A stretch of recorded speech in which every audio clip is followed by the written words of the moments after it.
Hi and welcome to Shot of Justice. The first thing Ben Harper heard wasn't a bark, but a whimper.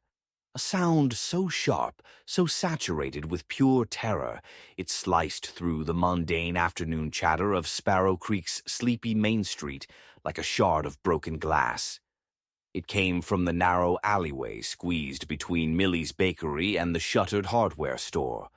Not the usual rustle of dumpsters or scurry of city rats, but the raw, desperate cry of a creature in agony.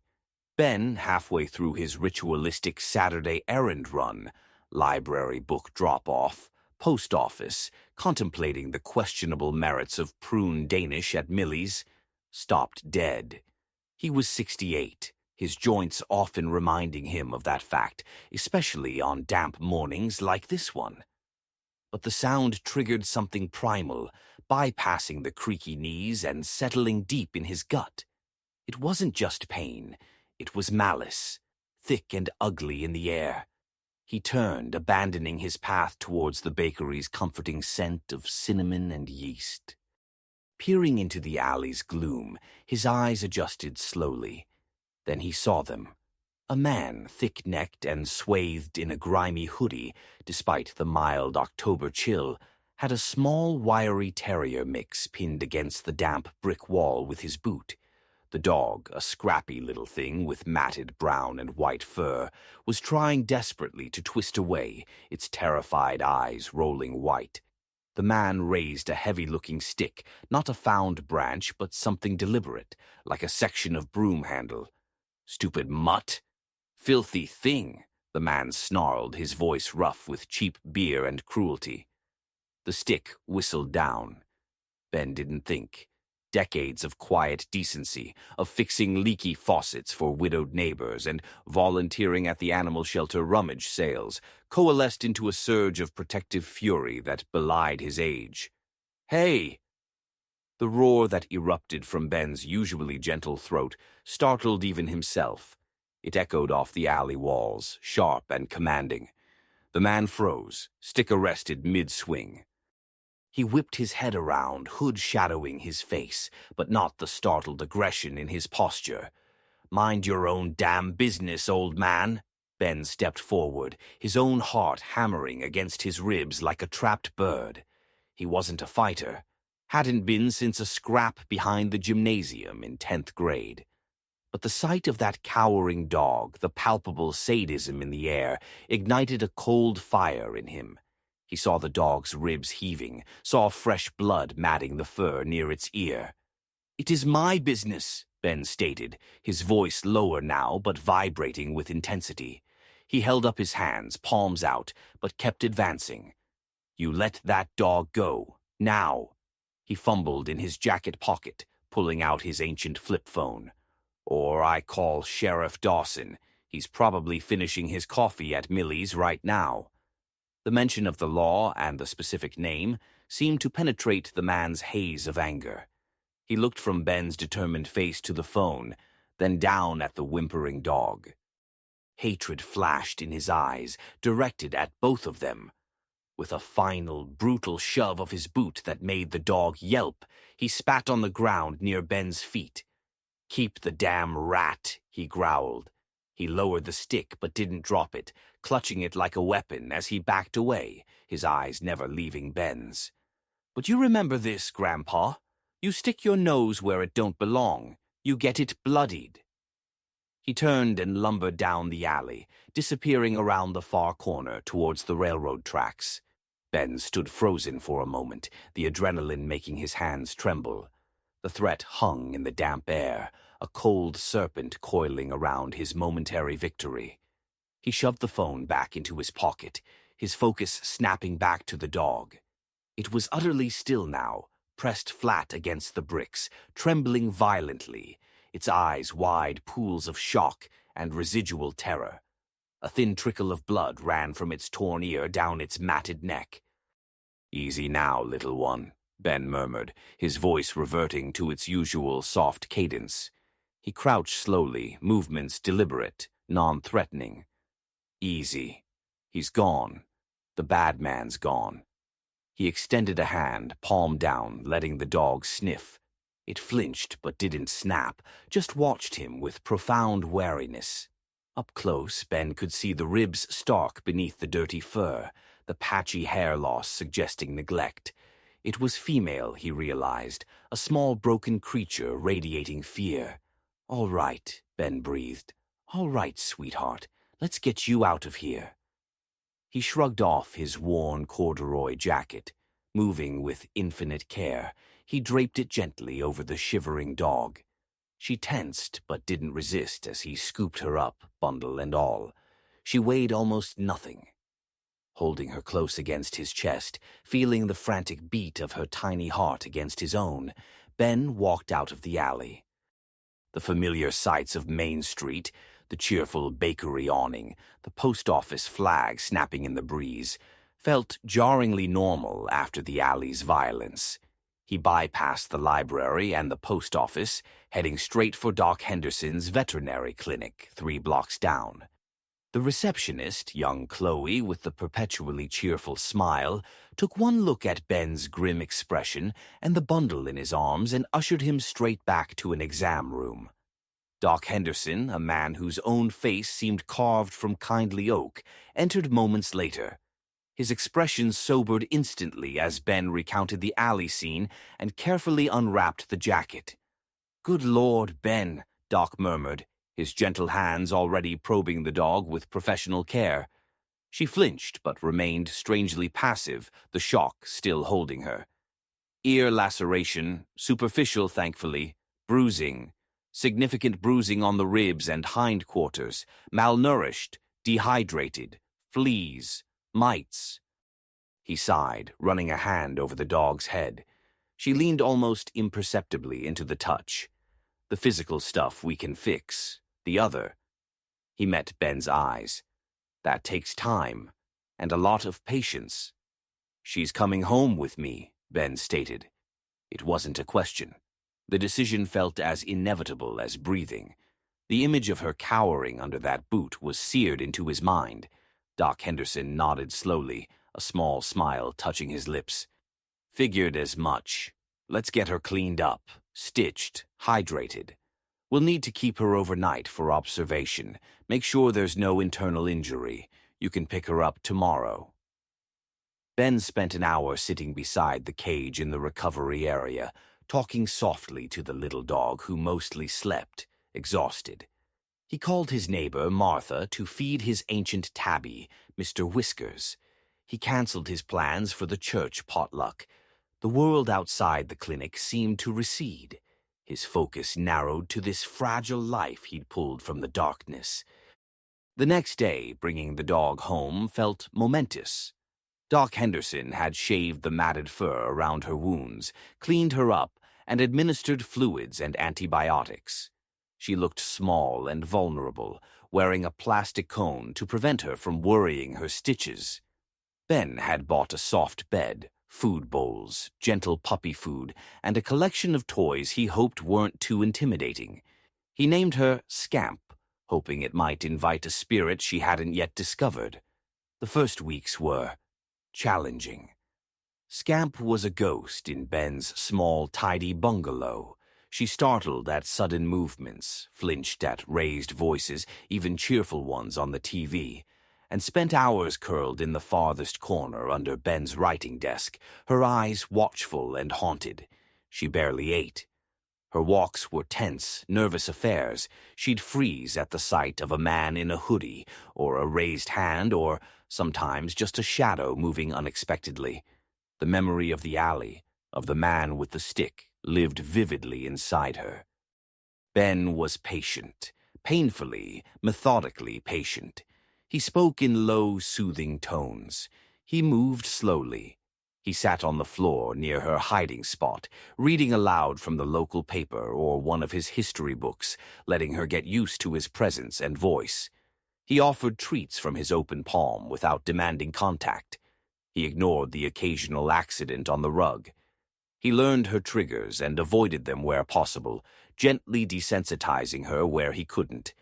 He spent hours simply being near her, radiating calm. Slowly, glacially slowly, trust began to bloom. It started with a tentative sniff of his fingers.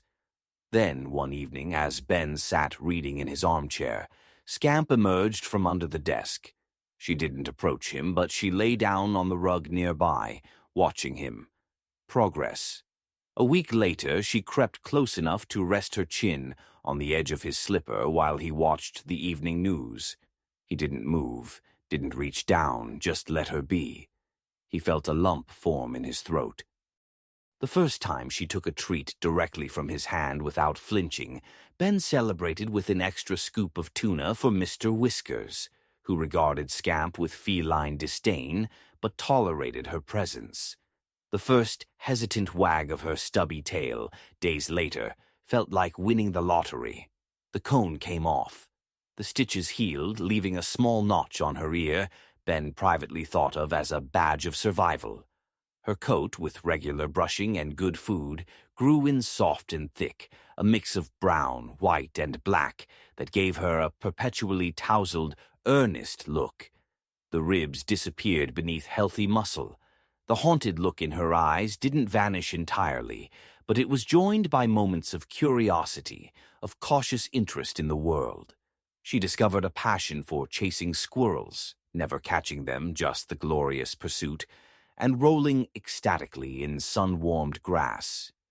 She learned that the crinkle of a treat bag was the best sound in the world, and that Ben's lap, once conquered, was the ultimate sanctuary. Their bond deepened into something profound.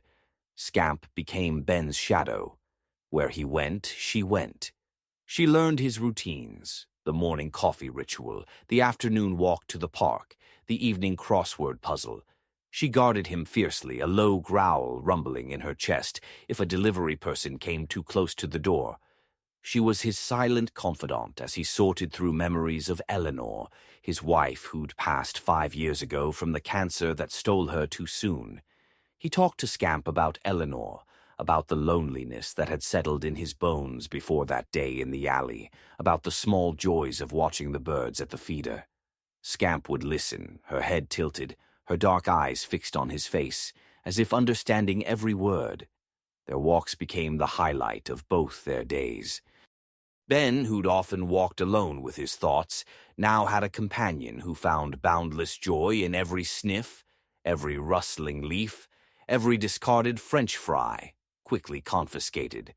They had a regular route, down Elm Street, past the elementary school playground, quiet now on weekends, through the small, well-kept Sparrow Creek Park with its duck pond and ancient oak trees, then looping back home via Maple Avenue.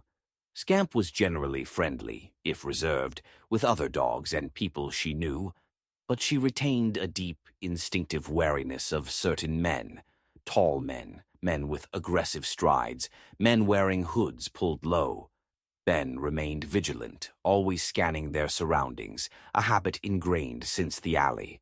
He'd memorized the face of Scamp's abuser, the thick neck, the heavy brow, the cruel twist of the mouth beneath the hood, though he hadn't seen him again in Sparrow Creek. He'd mentioned the incident to Sheriff Dawson, who'd made a note and promised to keep an eye out, but without a name there wasn't much to be done. The man's threat occasionally surfaced in Ben's mind, a cold pebble in his shoe of contentment, but he refused to let it dominate the quiet happiness he'd found with Scamp. Months melted into a comfortable rhythm. Fall painted the trees in Sparrow Creek fiery hues, then winter dusted the rooftops white. Spring arrived, bringing tender green shoots and the cheerful return of robins. Scamp flourished. Her terrier spirit emerged, playful, stubborn, fiercely loyal, and possessed of a surprisingly loud bark for such a small dog. She still had her moments. A dropped pan would send her scrambling under the bed, but the haunted look was largely replaced by a lively intelligence and an abundance of affection reserved solely for Ben. She'd become a fixture in the neighborhood. Folks at the park knew her name. Kids would ask to pet her. Ben always checked with Scamp first, respecting her boundaries. She was Ben Harper's dog, and their bond was a quiet legend on Elm Street. It was a crisp Saturday morning in late April, almost exactly 6 months after the alley, when everything changed. The air held the sweet promise of full spring, carrying the scent of damp earth and blossoming lilacs. Ben and Scamp were on their usual park loop. Scamp trotted ahead, nose working overtime, investigating the base of an oak tree with intense concentration.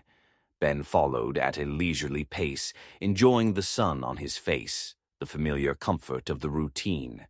They were approaching the exit of the park onto Maple Avenue, a relatively quiet residential street lined with older homes and mature trees. Traffic was light. A few cars parked along the curb, the distant hum of a lawnmower the only other sound. Scamp had paused to sniff a particularly interesting clump of grass near the curb. That's when the truck roared past the park entrance. It wasn't just any truck. It was a battered, mud-splattered Ford pickup, exhaust rumbling with a throaty, aggressive growl. It was going too fast for the residential street. Ben barely registered the truck itself. His attention snapped to Scamp. One moment she was sniffing the grass, tail giving a relaxed wag. The next, she was frozen, utterly, terrifyingly rigid, every muscle in her small body locked tight. Her head snapped towards the truck as it sped past them, no more than 15 feet away. Ben followed her gaze. The passenger window was rolled down. Leaning an elbow out, thick forearm resting on the door frame, was the man. The hoodie was different, faded black instead of gray, but the face was unmistakable. The thick neck, the heavy brow, the cruel, arrogant set of the jaw. He was laughing at something, shouting to the driver Ben couldn't see, utterly oblivious to the small dog and the old man on the sidewalk. Time seemed to distort. Ben saw Scamp's transformation in horrifying slow motion, the frozen rigidity shattered, replaced by a volcanic eruption of pure, unadulterated rage and terror. A sound tore from her throat. Not a bark, not a growl, but a raw, guttural scream of recognition and fury that Ben had never heard before and never wanted to hear again. It was the sound from the alley, amplified 100-fold, fused with a berserker's fury. Before Ben could even gasp, Scamp launched herself. Not at the truck, but towards it. A small, snarling brown and white missile, propelled by primal memory. She hit the pavement running, her claws scrabbling for purchase on the asphalt, her entire being focused on the open window, on that hated face. "Scamp, no!" Ben's shout ripped through the air, raw with panic. He lurched forward, his old legs screaming in protest. It was futile. She was already in the street. The man in the truck finally registered the commotion. His head turned. Ben saw the exact moment recognition dawned. Not of Ben, but of the small, furious creature hurtling towards his window. The arrogant laughter vanished, replaced by pure, unadulterated shock and fear. His eyes widened in terror. He recoiled violently, jerking his arm inside the cab.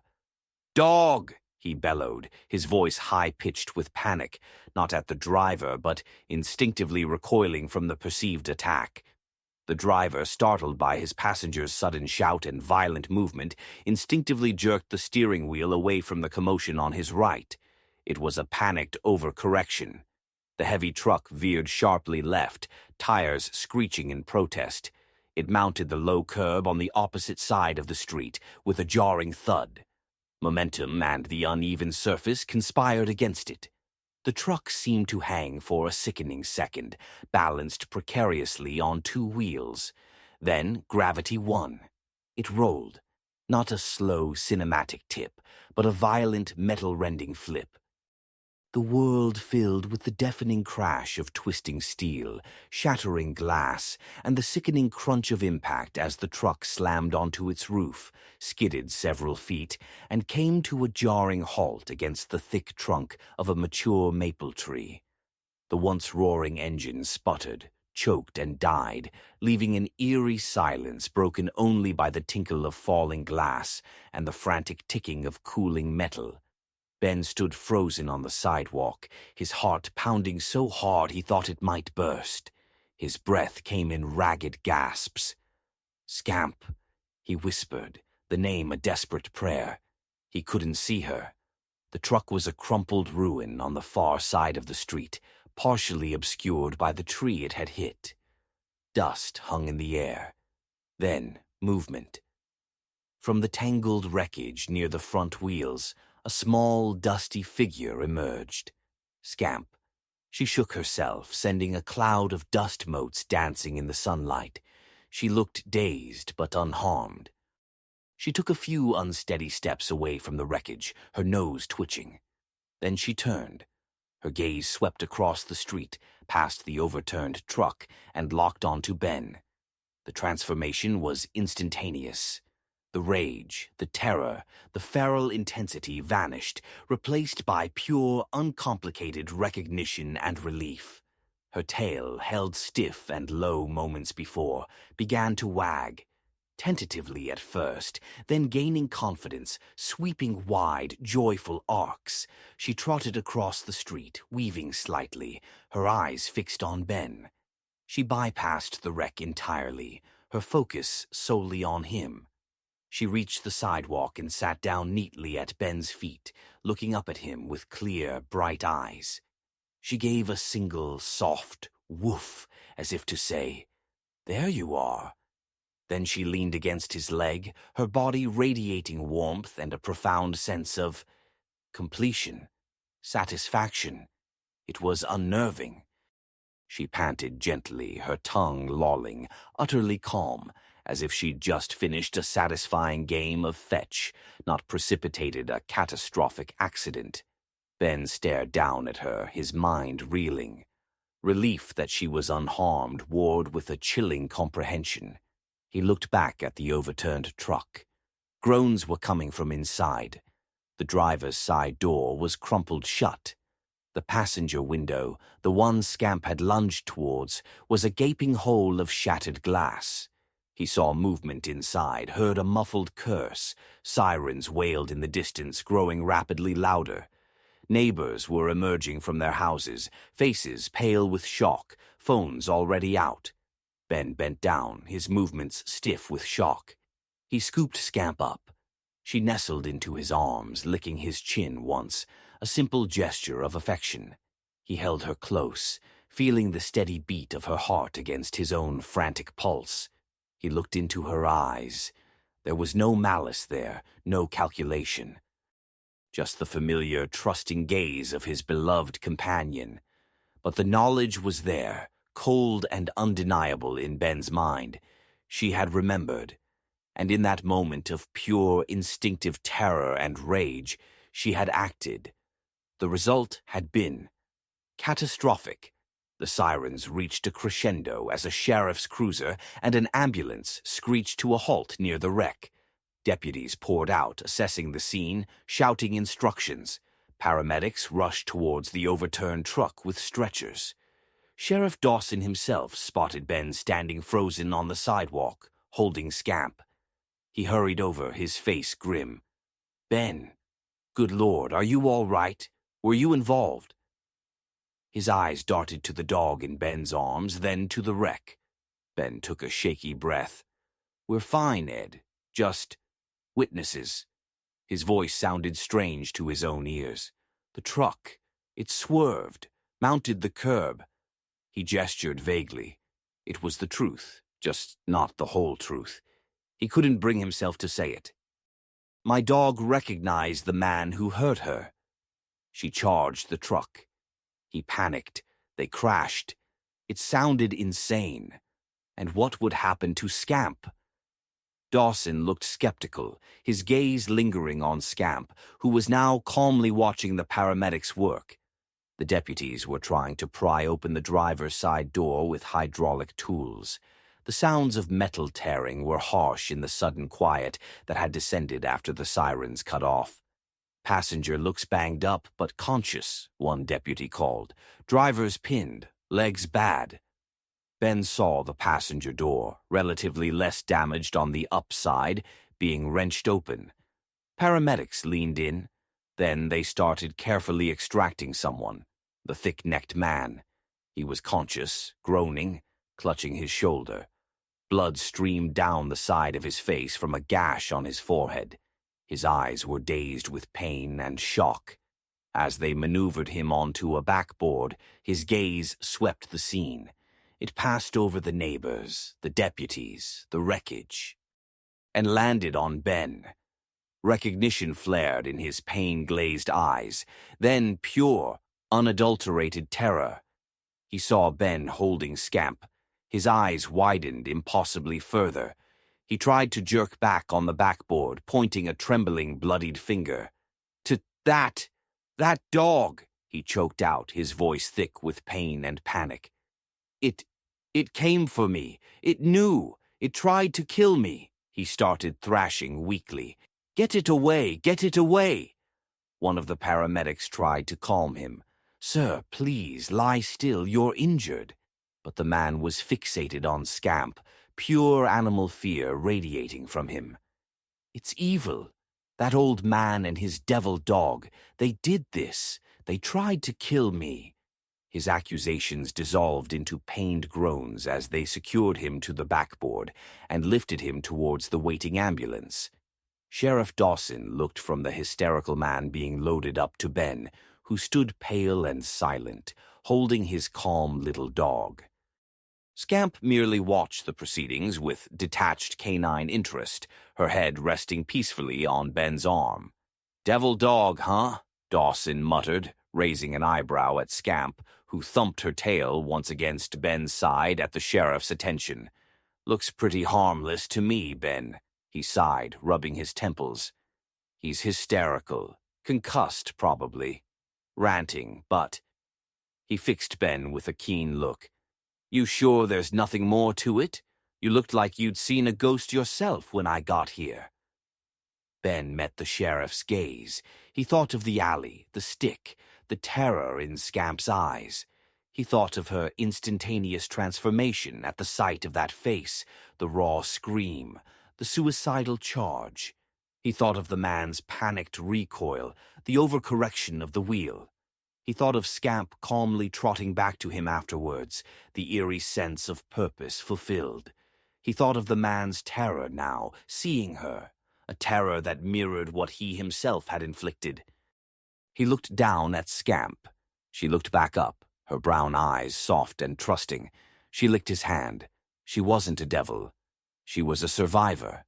She remembered, and the universe, in its own chaotic, brutal way, had delivered a terrible symmetry. "Just a terrible accident, Ed," Ben said, his voice firmer now. He smoothed Scamp's fur. "Truck was going too fast. Driver lost control when he saw Scamp run into the street. She got scared by the noise. Bolted. Pure bad luck." He shrugged, the picture of bewildered innocence. "We were just walking. Scamp's fine, thank goodness. Just shaken up." He felt a strange calm settle over him, cold and clear. Dawson held his gaze for a long moment. Ben didn't flinch. He saw the deputy processing, the respectable retired history teacher, pillar of the community, holding his small, calm terrier mix versus the hysterical, injured stranger ranting about a devil dog. Dawson finally nodded, scribbling in his notebook. "All right, Ben. That's what it looks like. We'll get statements from the drivers when they're able. Might need yours later, just routine."